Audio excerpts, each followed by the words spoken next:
crafty friends, it's Lynn from Humble Bee Chalk Studio, and today I'm really excited to show you how to watercolor using chalk paste. I'm so excited. So I have my watercolor paper. Now I'm going to tell you for this card the size of watercolor paper I have, which is 11 by 15. This is too big, so I did happen to cut it down. So just so you knew that. I actually bought this at Joann's today. I have another tablet that's smaller, and when I was practicing, because I am not an artist, move this just a little bit. I'm not an artist at all, and I wanted to make sure that I practiced beforehand. You can buy watercolor paper, Joann's, Amazon. Walmart is probably your least expensive option. So I have my cardstock, and what I did was I folded it in half because I'm actually going to use this heart box. This is from Dollar Tree. It's a heart box. Normally I paint my little boxes and do other things with them. Not going to do that today. However, we're using this as our pattern because I'm putting one single heart on the front of mine. Excuse the dogs, I am so sorry. Our neighbors have company and they get excited. So what I'm going to do is I'm just going to take some acrylic paint, and I am using, I can't remember the color, Tuscan Red from Deco Art. I ran out of my top notch from Joann's, and so I'm going to take this box and I'm just going to kind of rub it around in my paint. Doesn't that make a lovely sound? At least it is not fingernails on the chalkboard, and I just want to make sure I've got that. The reason I'm using the box instead of the cover is because stamping is not my deal, and I'm using paint instead of ink. If you have an open heart ink pad, use that, fine, not a problem. So what I'm going to do, I'm going to go ahead and I'm going to just, I don't think I centered that, but I'm going to go ahead and I have my heart. And that was simply just dipping my heart box into my acrylic paint and getting this. So I'm going to set my acrylic paint aside because I most likely will bump it into something, so I'm not going to do that. Then I grabbed some artist brushes, and again, this is not my forte. I have played around a lot, and I had a blast, and I've fallen in love with it. It seems like every day I fall in love with something new. Artist brushes. Do not buy these in the artist section. You will pay way more because they are very high quality. These I found you can now get at Dollar Tree, which is super cool. I like them because they have a shorter handle and I can handle it better. It's easy for me to move things. But you can also get them in Amazon, and I'm sure, I didn't look at Hobby Lobby or Michael's, but I have the feeling they're all craft stores. They probably have them. I'm going to start with my narrowest little brush. And what I'm going to do is I have a little round here. I bought those from Amazon. And I'm going to use Oh Glory Red, although glitter red and candy apple red would look great. This is the one I happen to have out today. And so what I'm going to do is I'm going to take my stir stick, and I'm just going to put some down into my little bowl here. Now, because I'm doing one heart, I'm not going to need a lot of it, so I'm going to close that up and set that aside. And then what I'm going to do is I'm going to take my Magnolia spritzer. And I think I've said this every time because I love to play with this. It's a really light spritz, but you can, I'm going to get something else wet that I need. If you just hold it, it keeps going. I love it for my plants. Anyway, we're not doing plants. So what I'm going to do is I'm going to spritz a lot of water in here. Okay. And then I'm actually going to take a stir stick. You don't ever want to use this in your chalk paste jars, but I'm setting that aside so I don't bump it. But I mean, when you talk about really, you know, watering down something, we really are. And if it dries at all in the next 5 minutes, it'll be a miracle. So I'm not going to worry too much about that. And what I'm doing is, when I added the water, it made like very soft little clumps. And when you spritz down your chalk paste, you want to do that, and you know, you're going to stir it anyway with a stir stick, not with a craft stick. And so I'm just making sure I have some of those like clumpy spots out. And this is I'm just going to take this. I'm going to wipe up my mess here. There we go. I'm going to make more of a mess. Oh. So anyway, I'm going to take my heart that I made, and then what I'm going to do is I'm using the small one. I'm going to start out with that. And again, I mean, if you watercolor a lot, you'll have your technique, and I think that's great. Like I said, it's not my forte. I'm just playing around, having some fun. And what I'm going to do is I'm just going to round out my heart. Now, as I go around, believe me, I'm going to lose my heart shape with the watercolor, not with my outline. And so I could have done this in a pink. I could have used raspberry. Again, Oh Glory Red. But I wanted this to be really dark because my next step, I'm going to use chalk paste again, but I'm not going to water it down like this. So I just keep going as much as I can. And I try to get really close without going over the edge. And that's the reason that I chose this teeny tiny brush.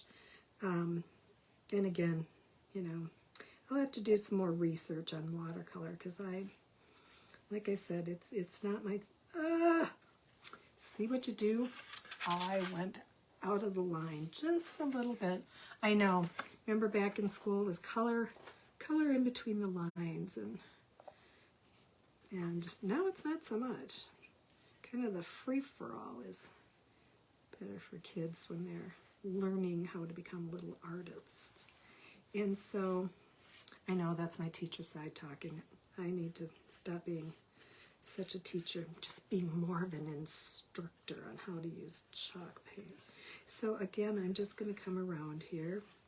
I don't know if you noticed I turned that card over. I did that because that was easier for me. If that's not what's easiest for you, you do whatever works for you. Now I'm trying to get rid of some of my brush strokes there. Bring those down. I'm going to get just a little bit more because I actually think I might be able, probably not, I guess, never mind. Now, if you didn't have chalk paste and you wanted to use watercolors, absolutely. So it's basically watercolor paper, acrylic paint, and then, of course, having watered down chalk paste, however you want to do it. And whatever brushes you have, use those. You know, I'm having so much fun with this. So, you know, go ahead, invite your friends. Have them come on over and watch the videos, and they can have fun with you. Maybe you can even get together and create some of the things that have inspired you, or use something that may have inspired you to create something totally different. Okay, so I have my heart, right? And it's a little bit lighter in the middle, and I'm just going to give it just a little bit more.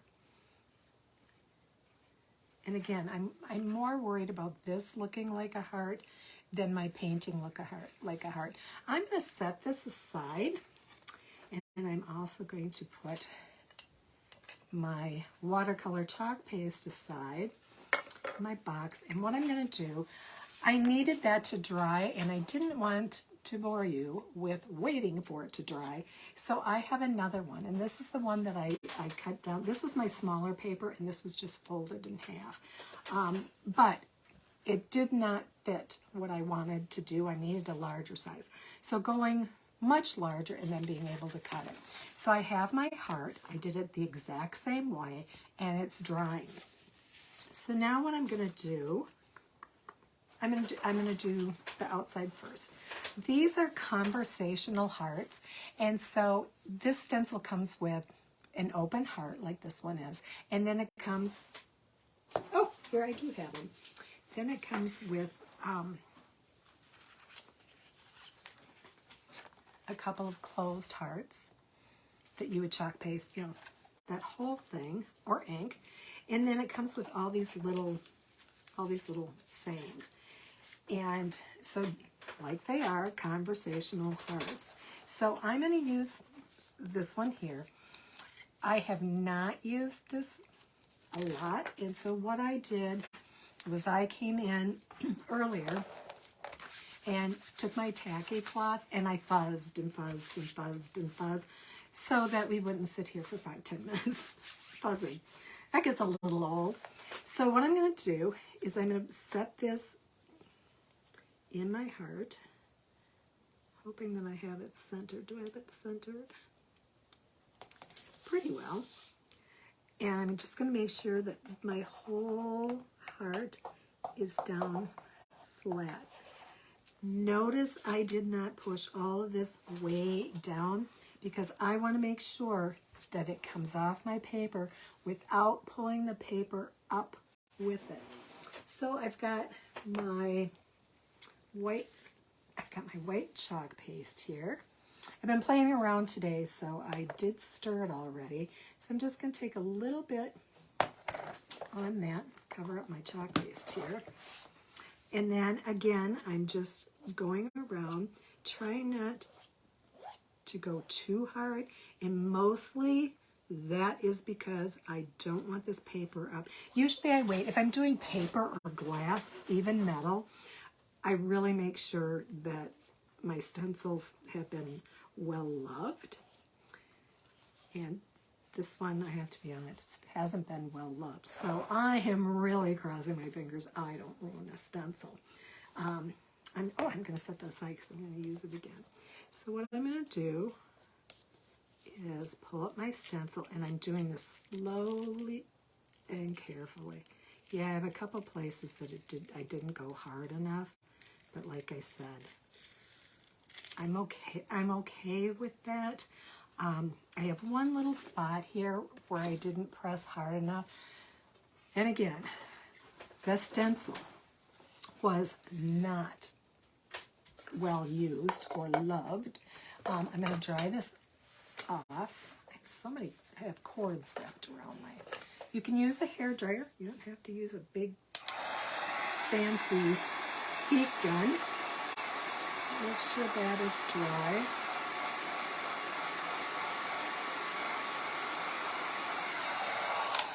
Now, if I wanted to take time to fix this, I certainly could. I could use one of my paintbrush squeegees, and I could just simply paint more chalk paste. I actually like it having a little off. To me, because the paint didn't hold and make a perfect heart, having it not perfect, to me it looks a little bit more shabby, and I like that. Okay, so for our next step, I decided to take from this Conversation Heart, Be Mine. And again, not well loved yet. And so I did come down again earlier and I fuzzed the heck out of these on my tacky towel. What a tacky towel is, if you don't know, it's microfiber cloth on one side and it's terry cloth on the other side so that you can dry your stencils. I'm going to do that one more time. And then again, this is kind of a layer, but not exactly a layer. And so I want to focus on this part of my stencil getting down and not so much pushing down the other ones. Now that I learned my little lesson for my other one, I can actually press just a little bit harder on this. Okay, I shouldn't bleed. Now I'm going to close my chalk paste jar. And very careful, I'm going to peel this up. And you can see, I mean, it's just, the outer edges are not pushed down. And then I'm just going to pull it up carefully. And look at that. Did not get any of the paint or chalk paste on the back of it. So here's the front of my card. And again, I could make it much more fancy, but you have to understand, I'm making this for my minimalist husband, and he is 100% hardcore. Less is more. So I'm going to tell you, he'll love this. So notice I did Be Mine. And on the inside, I'm going to take another new stencil. Oh, I should have grabbed the stencil that we haven't, old-fashioned, very vintage typewriter. And I want to go and grab my dad's out of the back closet. When did he give that to me? Oh, it must have been when computers came around. And of course, when I went to college, they bought me a typewriter that, if you know what a typewriter is, mine is, well, you know what, mine's vintage too. But, you know, we're not going to go there. I just changed my mind on something. So I'm going to place this down and center. Actually, I'm going to go up a little bit more to the top because I want to make sure I can write on this. And I'm going to, wait. I use my tacky towel for a lot, and I'm just making sure that I don't have any little fuzzy things on my, oh, there's one right here, and it's right next to my U. What is that? Okay, whatever it was, it came off. It's probably a string from my hot glue yesterday. I changed my mind. I'm going to use my Old Glory Red again, but my primary color is going to be coal black. Yes, I mark all my, they're all written on the bottom, the names. But what I do is I use my little machine to make stickers. I don't know, again, it's probably an old teacher thing. I don't know. But I organized everything and even my folders. All right, so I'm going to, again, I'm going lightly on this. Hopefully not too lightly, because I'm going to tell you, this is a brand new stencil. So in no way has it been well loved yet, because I haven't had a chance to use this, nor have I had a chance to use the typewriter, which I'm excited about. And then I'm going to go down here to my type. Come on. And then I'm going to do my hearts in red. Oh, come on. Remember, you've got about 2 minutes to do this before your chalk paste dries, and I'm not going as fast as I probably should be. I don't want it to dry. Let's see. And here's my Old Glory Red. I'm going to do my little hearts there, making sure I don't hit the black. Alrighty, so we've got that done. Now we get to peel and reveal. I heard him just come in the house, so shh, we're not telling him this is for him. Look at that. Oh, I'm in love. You're just my type. So see, be mine. You're just my type. How cool is that? So have fun, enjoy. I had some scrap paper, and I'm actually gonna choose some colors, and I'm going to just have fun watercoloring. I don't know if I will use a stencil. I'll figure out that later. I'm gonna make a bookmark, because they always seem to disappear, and I end up sticking this, that, and the other inside my book to get my page correct. So there you go. And yes, you're just my type. Happy, happy crafting, my crafting friends, and I will see you again on Monday. We'll see you then. And Monday I'm going to 4:30 because it is staying a little bit lighter, and eventually we'll get back to that live at 5. We'll see you later. Have fun crafting.